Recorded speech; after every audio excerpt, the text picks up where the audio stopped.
Okay? Read them po for um, bed to bed to wheelchair po. First po, review the medical record and NC and nursing plan. First po, i-review po muna natin yung nursing plan niya, and ang rationale po dito is para makita po natin yung mga yung nag-admission po siya. Okay, next. Perform hand hygiene. First po, mag-perform muna po tayo ng hand hygiene. Ang rationale po nito is para ma-avoid po natin yung microorganism and hindi po tayo makapag-provide ng disease sa pasyente natin. Next, identify the patient. Identify po natin yung kakilanlan ng patient natin. Sir, good morning sir.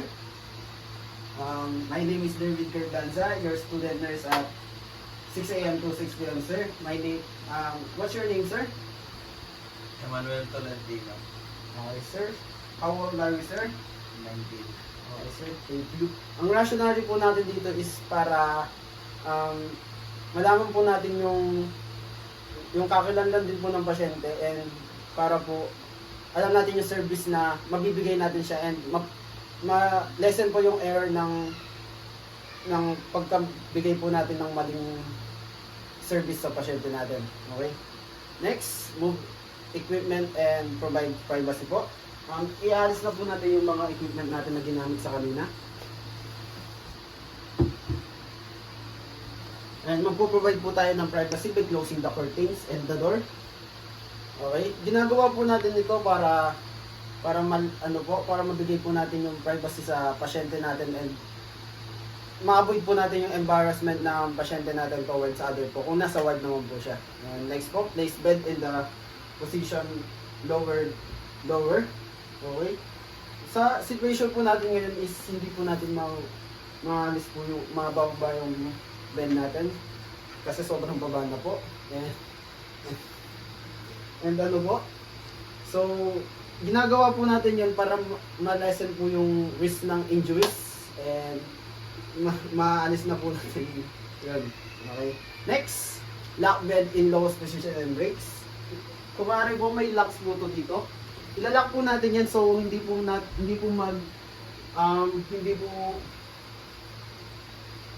maalis sa position yung bed natin. Okay, next.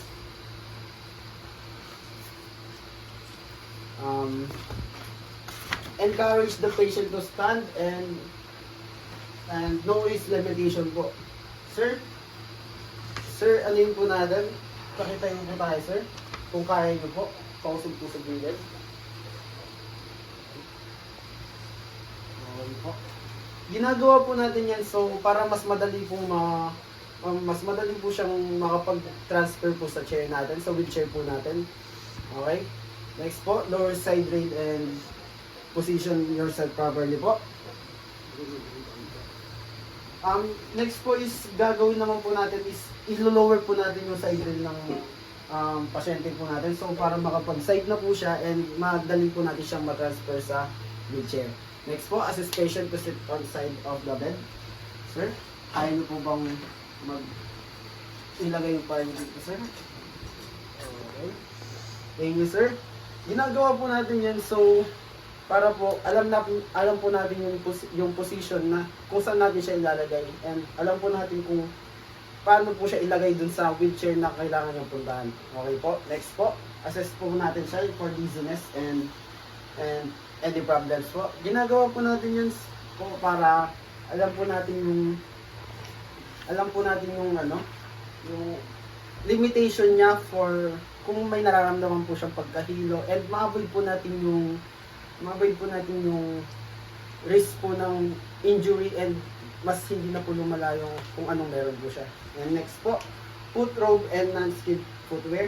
Kung may tsinelas naman po tayo is maglalagay po tayo ng tsinelas sa patient natin. So, and hindi po, kung meron po naman po tayong mga damit or mga kapasanan po sa katawan ng pasyente natin is maglagay po tayo ng pangsara po, and that's the robe po. And yung ginagawa po natin yan is para madali po natin yung privacy ng pasyente natin and ma-lessen po yung pagkadulas ng pasyente natin sa floor po natin. Next, stand patient to patient po. Ang rationale po natin dito is para po para madali po natin siyang ma-assess and madali po natin siyang malagay sa wheelchair natin. Next po, move patient to the edge of bed. Sir, pwede pa usog pa ng konti. Okay po. Okay, sir. Ginagawa po natin yan para po dire-diretso na po siya mapunta doon sa wheelchair natin. Hindi na, alam niya na po yung gagawin niya sa susunod po na step natin. And next po, assist the patient to stand. Sir, kaya niyo po ba tumayo, sir? Okay, sir, para tayo here. Okay. Ginagawa po natin to para malaman po natin yung kapasidad niya kung kaya niya pong tumayo and kaya niya pong mag-isa sa wheelchair natin. Next po, assist the patient to the chair po. Kunwari po, ito na po yung wheelchair natin. Okay sir, pwede yan. Okay sir, pwede makaupo sir. Okay po. Kaya ba sir? Okay. Next po is assist the patient to provide comfort po. Ang ginagawa po natin to is para malaman po natin kung comfortable po yung pasyente natin sa inuupuan niya. And kung meron man pong uncomfortable na nangyayari is pwede pa po natin siyang ma-adjust. Okay. Next po is clean equipment. Pagkatapos po nun is wala na po, pwede na po natin siyang ipunta kung saan man po siyang, kung gusto niya po umihi or magdumumi po sa CR. And that's all po. And next po is magpe-perform na po tayo ng hand hygiene.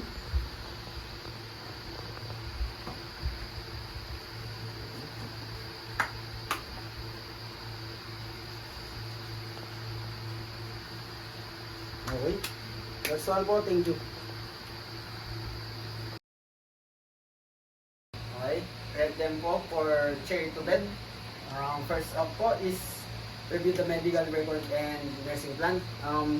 Ang rationale po dito is para alam po natin yung record ng pasyente natin and kailan po siya na-admit. And next po is perform hand hygiene po. Ginagawa naman po natin ito para maiwasan po natin yung pag-provide ng diseases sa pasyente natin and anti-sepsis na rin po. So mga-sepsis tayo. And move equipment and provide privacy po.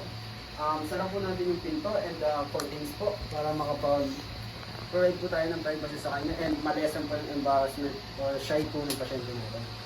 And next po is place the bed in lowest position po. So sa situation po natin na to is nakababa na po yung bed natin.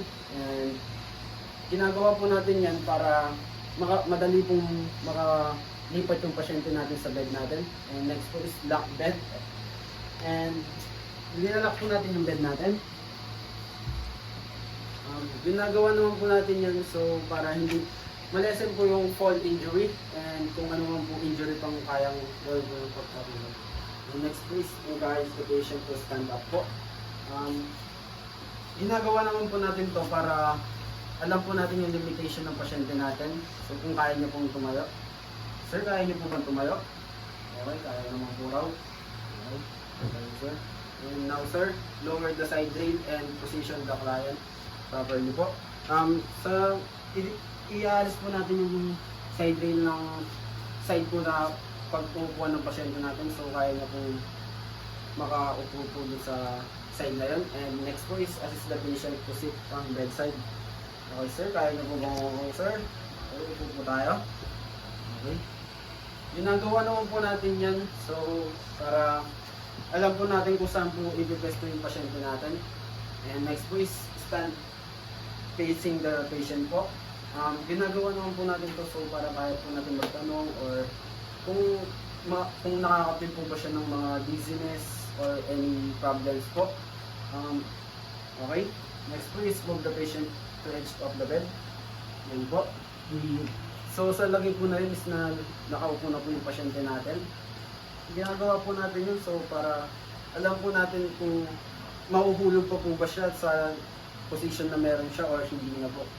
Next po, assess the alignment to comfort po. Okay sir. Hanggang na po tayo sir. Okay. Okay, sir. Are you comfortable now, sir? Okay, sir. Thank you.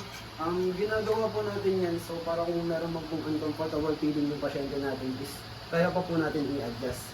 And now, sir, tapos na po yung assessment natin sa pasyente.